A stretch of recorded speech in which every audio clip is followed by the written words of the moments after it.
اللہ الرحمن الرحیم۔ نقشہ تکبیرات تشریق۔ اللہ اکبر اللہ اکبر، لا الہ الا اللہ واللہ اکبر، اللہ اکبر وللہ الحمد۔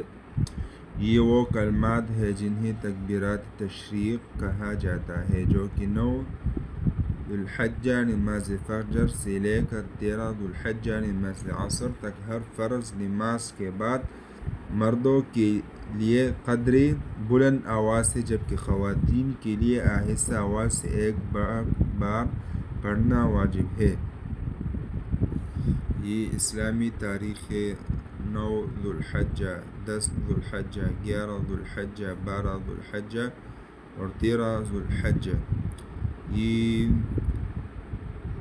جمعہ، ہفتہ، اتوار، پیر اور منگل کے دن یہ تکبیرات پڑھے جاتے ہیں۔ ٹھیک ہے، فجر شروع ہوتا ہے، ظہر، عصر، اس طرح 1 دن، 2 دن، پھر 3، 4، 5 دن نماز عصر تک یہ تکبیرات پڑھنا واجب ہے۔